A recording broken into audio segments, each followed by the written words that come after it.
adalah setiap kita yang mendengar dan memelihara firman-Nya di dalam hidup kita tiap-tiap hari. Jemaat yang dikasihi Tuhan, Shalom. Selamat hari Minggu. Mari dengan sukacita kita saling berjabat tangan di depan, kiri, kanan, belakang sambil ucapkan selamat hari Minggu. Tuhan baik, Ia memelihara kita sampai hari ini dan kita dapat saling berjumpa, juga berjumpa dengan Tuhan di dalam baitnya yang kudus. Jemaat yang dikasihi dan yang diberkati Tuhan, Tuhan menciptakan segala sesuatu di dunia ini bukan hanya sekedar ada, tapi juga apa yang diciptakan Tuhan itu adalah untuk berfungsi dan untuk berguna sesuai dengan maksud Tuhan. Bapak Saudara, pohon pisang ditanam dengan tujuan supaya berbuah pisang. Sekali saja berbuah, sesudah itu pohon pisang ditebang. Tapi walaupun hanya sekali berbuah, tapi pohon pisang itu sudah mencapai tujuannya, ada di dalam dunia. Hidup kita di dalam dunia ini juga, Bapak Saudara, bukan hanya sekedar hidup untuk makan, kerja, jalan-jalan, tidur, atau melakukan rutinitas keseharian kita. Tidak demikian. Hidup kita ini punya tujuan, Ibu Bapak Saudara. Nah, tema kita sepanjang minggu ini, orang beriman diutus untuk bersaksi. Jadi tujuan kita ada di dalam dunia ini adalah untuk bersaksi tentang Tuhan. Nah, Ibu Bapak Saudara, Filipus, si pemberita Injil, ia menyadari panggilannya untuk bersaksi. Di dalam kitab Kisah Para Rasul, Filipus ini adalah salah satu dari 7 symas, 7 diaken yang melakukan pelayanan kasih di tengah jemaat mula-mula. Bahkan keadaan waktu itu, meskipun jemaat di Yerusalem itu menghadapi penganiayaan, kalau kita baca pada bagian awal pasal 8, tetapi Roh Kudus bekerja luar biasa untuk menuntun para rasul, orang-orang percaya, supaya mereka bersaksi, menjadi saksi Tuhan. Nah, Filipus, Ibu Bapak Saudara, memberitakan Injil di Samaria, dan lawatan Tuhan juga terjadi luar biasa di sana. Banyak orang menjadi percaya. Tapi Filipus tidak hanya terpaku pada kesuksesan pekabaran Injil di Samaria. Filipus tidak hanya berhenti pada popularitas di Samaria.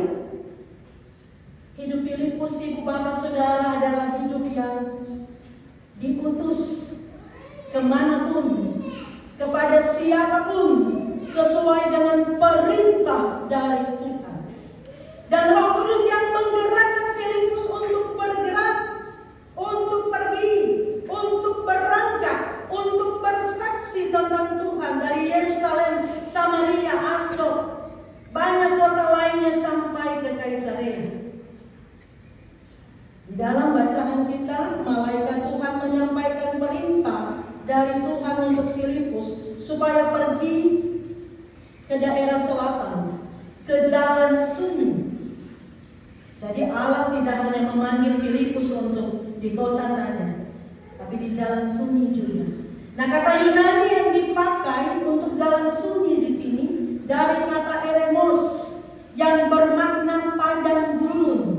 Jadi jalan itu, tempat itu bukan hanya sunyi saja, tapi juga gersam dan tentu saja sukar. Namun jalan sunyi dan sukar itu harus ditempuh untuk menjangkau jiwa-jiwa bagi Tuhan. Dan Filipus taat. Filipus rela meninggalkan pelayanannya yang sukses di Samaria, menuju ke tempat yang gersang, tanpa tahu apa yang akan dilakukan di sana, tanpa tahu siapa yang akan ditemui di situ. Filipus pertama-tama taat. Dan itu contoh dari taat. Kalau minggu yang lalu kita mendengar bagian firman Tuhan, setia dan taat pada panggilan Allah. Ini salah satu contoh dari Filipus bagaimana taat untuk bersaksi tentang Tuhan. Jadi ibu bapak saudara, perjalanan kita bersama Tuhan memang tidak selalu mulus. Bukan hanya jalan mulus, tetapi juga jalan sunyi dan sukar, menegangkan, penuh ujian dan tantangan. Tetapi bersama Tuhan ada berkat, bersama Tuhan ada kemenangan. Karena Tuhan tidak pernah meninggalkan kita sendirian. Filipus taat diutus untuk bersaksi karena percaya rencana besar Allah di dalam hidupnya. Kalau pohon pisang itu Allah punya rencana berbuah meski satu kali. Tuhan juga punya rencana untuk saya, Bapak, saudara-saudara, sebagaimana untuk Filipus, untuk para rasul, untuk orang-orang percaya pada jemaat mula-mula bersaksi tentang Tuhan. Filipus taat diutus untuk bersaksi. Filipus peka pada pimpinan Roh Kudus, baik di jalan sunyi itu maupun saat secara tiba-tiba Roh Tuhan membawanya ke Asdod, memberitakan Injil di berbagai kota sampai di Kaisarea. Nah, ibu bapak saudara, di jalan sunyi itu Filipus berjumpa dengan sida-sida dari negeri Ethiopia. Sida-sida itu artinya pegawai istana. Tapi ada arti lain juga, orang yang dikebiri. Tapi sida-sida yang dijumpai oleh Filipus ini bukan pegawai istana biasa, ibu bapak saudara. Ia seorang pejabat tinggi, kepala perbendaharaan. Kepala perbendaharaan ini bukan hanya urus-urus uang, ibu bapak saudara. Kepala perbendaharaan ini tangan kanan orang kepercayaan yang mengurus segala kepentingan Sri Kandake, Ratu Negeri Ethiopia. Kandake itu gelar dari Ratu Negeri Ethiopia.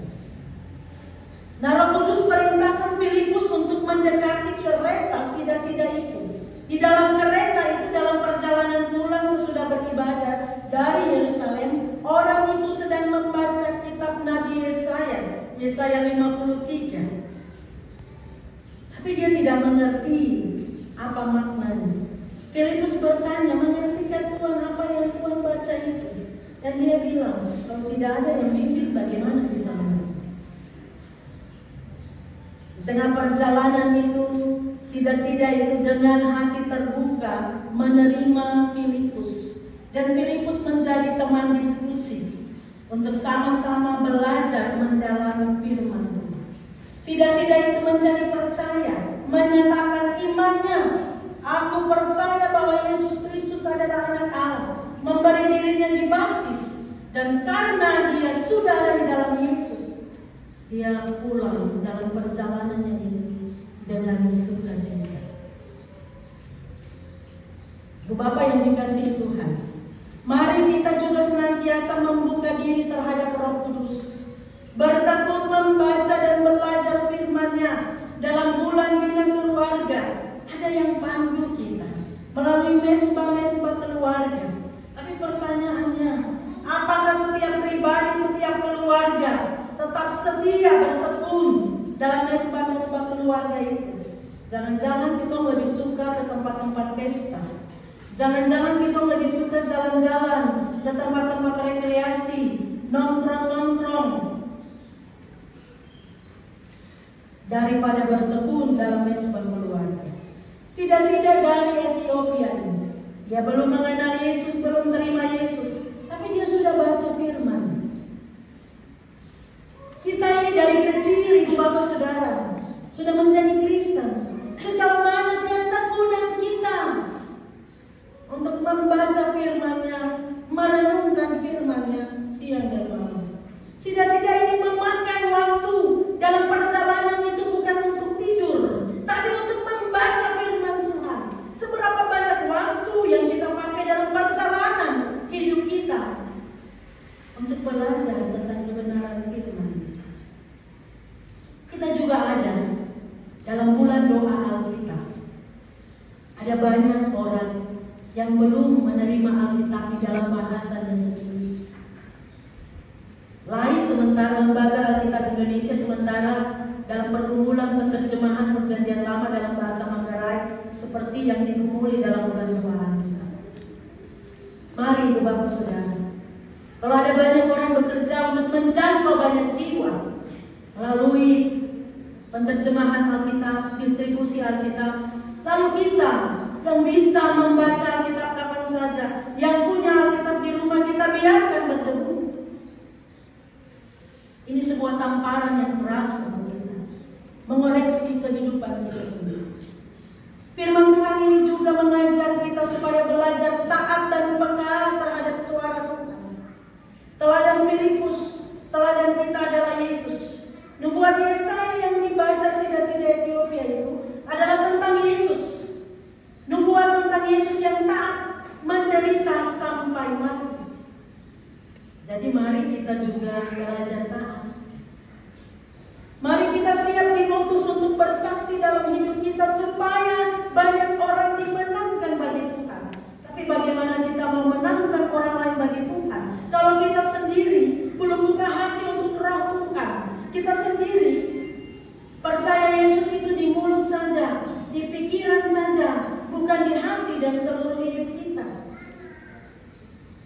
Ibu Bapak Saudara, jika pisang bisa menghasilkan buah meski sekali saja, jika matahari setia menyinari bumi, maka mari kita ingat, kita hidup bukan hanya sekedar hidup.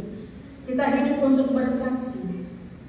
Meski menempuh jalan yang sunyi, Tuhan menyertai kita, melawat kita, dan Roh-Nya bekerja supaya kita tetap setia. Ia menolong kita, Ia menyertai kita supaya seperti sida-sida dari Ethiopia, perjalanan kita, hidup kita adalah perjalanan dengan penuh sukacita. Tuhan berkati kita dengan firman-Nya. Amin. Kesaksian pujian